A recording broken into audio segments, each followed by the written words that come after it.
முதல் வாசகம் இறைவாக்கினர் எசேக்கியேல் எழுதிய நூலிலிருந்து வாசகம். அதிகாரம் 12, திருவசனங்கள் 1 முதல் 12 வரை. ஆண்டவரின் வாக்கு எனக்கு அருளப்பட்டது. மானிடா, கலகம் செய்யும் வீட்டாரிடையே நீ வாழ்கின்றாய். காண கண்கள் இருந்தும் அவர்கள் காண்பதில்லை, கேட்க செவிகள் இருந்தும் அவர்கள் கேட்பதில்லை, ஏனெனில் அவர்கள் கலகம் செய்யும் வீட்டார். மானிடா, நீயோ நாடு கடத்தப்படும் ஒருவர் போல் பொருள்களை தயார் செய்து கொண்டு அவர்கள் கண்ணெதிரே பகல் நேரத்தில் புறப்படு. உன் உறைவிடத்திலிருந்து வேறோர் இடத்திற்கு அவர்கள் கண்ணெதிரே நாடு கடத்தப்படுபவர் போல் வெளியேறு. கலகம் செய்யும் வீட்டாராக இருப்பினும் ஒருவேளை அவர்கள் அதை கண்டுணரலாம்.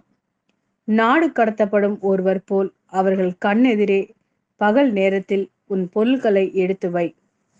மாலை வேளையில் அவர்கள் கண்ணெதிரே நாடு கடத்தப்படுபவர் போல் புறப்படு. அவர்கள் கண் முன்னே சுவரில் துளையிட்டு அதன் வழியாய் அவற்றை வெளிக்கொணர்வாய். அவர்கள் கண்முன்னே அவற்றை தோள்மேல் வைத்து இருள் சூழ்ந்ததும் வெளியே தூக்கி செல்.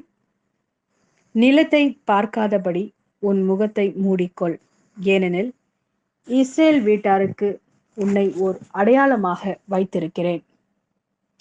எனக்கு கட்டளையிட்டபடியே நான் செய்தேன். நாடு கடத்தப்படுகையில் கொண்டு போவது போல என் பொருள்களை பகல் வேளையில் வெளிக்கொணர்ந்தேன். மாலையில் என் கைகளால் சுவரில் துளையிட்டேன்.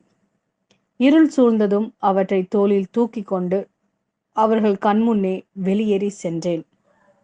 காலையில் ஆண்டவரின் வாக்கு எனக்கு அருளப்பட்டது. மானிடா, கலகம் செய்யும் வீடாகிய இஸ்ரேல் வீட்டார் உன்னிடம் நீ செய்கிறது என்ன என்று கேட்கவில்லையா? நீ அவர்களுக்கு சொல். எருசலேமில் இருக்கும் மக்கள் தலைவனையும் அவனுடன் இருக்கும் இஸ்ரேல் வீட்டார் அனைவரையும் குறித்து தலைவராகிய ஆண்டவர் இவ்வாறு கூறுகிறார். நீ சொல், உங்களுக்கு நான் ஒரு அடையாளமாய் இருக்கிறேன். நான் செய்தது போல் அவர்களுக்கும் செய்யப்படும். அவர்கள் நாடு கடத்தப்பட்டோராயும் சிறைப்பட்டோராயும் செல்வர். அவர்களின் தலைவர் இருளில் தோளில் சுமையுடன் மதிலினோடே வெளியேறுவான். அவனை வெளிக்கொணர்வதற்காக மதிலை குடைவார்கள். கண்களால் நாட்டை பார்க்காதபடி அவன் தன் முகத்தை மூடிக்கொள்வான். இது ஆண்டவரின் அருள்வாக்கு. இறைவா, உமக்கு நன்றி. மத்தேயு எழுதிய நற்செய்தி அதிகாரம் 18, திருவசனங்கள் 21 மற்றும் அதிகாரம் 19, திருவசனங்கள் 1. பின்பு பேதுரு இயேசுவை அணுகி, ஆண்டவரே, என் சகோதரர் சகோதரிகளுள் ஒருவர் எனக்கு எதிராக பாவம் செய்து வந்தால் நான் எத்தனை முறை அவரை மன்னிக்க வேண்டும்? 7 முறை மட்டுமா என கேட்டார். அதற்கு இயேசு அவரிடம் கூறியது, 7 முறை மட்டுமல்ல, 70 தடவை 7 முறை என நான் உனக்கு சொல்கிறேன். விண்ணரசை பின்வரும் நிகழ்ச்சிக்கு ஒப்பிடலாம். ஒரு அரசர் தம் பணியாளரிடம் கணக்கு கேட்க விரும்பினார். அவர் கணக்கு பார்க்க தொடங்கிய பொழுது அவரிடம் 10,000 தாலந்து கடன்பட்ட ஒருவனை கொண்டு வந்தனர். அவன் பணத்தை திருப்பி கொடுக்க இயலாத நிலையில் இருந்தான். தலைவரோ அவனையும் அவன் மனைவி மக்களோடு அவனுக்குரிய உடைமைகள் யாவற்றையும் விற்று பணத்தை திருப்பி அடைக்க ஆணையிட்டான். உடனே அப்பணியால் அவர் காலில் விழுந்து பணிந்து, என்னை பொருள் தள்ளுக, எல்லாவற்றையும் உமக்கு திருப்பி தந்து விடுகிறேன் என்றான். அப்பணியாளின் தலைவர் பரிவு கொண்டு அவனை விடுவித்து அவனது கடன் முழுவதையும் தள்ளுபடி செய்தார். ஆனால் அப்பணியால் வெளியே சென்றதும் தன்னிடம் 100 தெனாரியம் கடன் பட்டிருந்த உடன் பணியாளர் ஒருவரை கண்டு, நீ பட்ட கடனை திருப்பித்தா என கூறி அவரை பிடித்து கழுத்தை நெரித்தான்.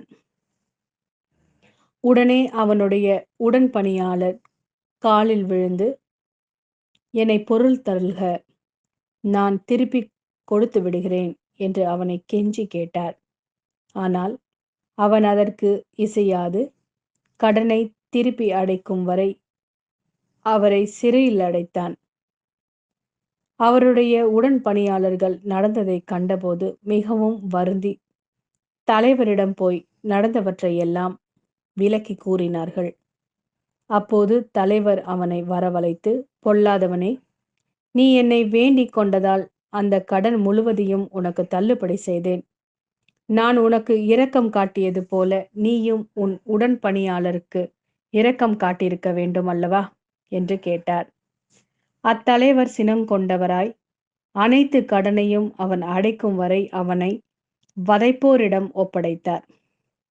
உங்களுள் ஒவ்வொருவரும் தம் சகோதரர் சகோதரிகளை மனமாற மன்னிக்காவிட்டால் விண்ணுலகில் இருக்கும் என் தந்தையும் உங்களை மன்னிக்க மாட்டார்.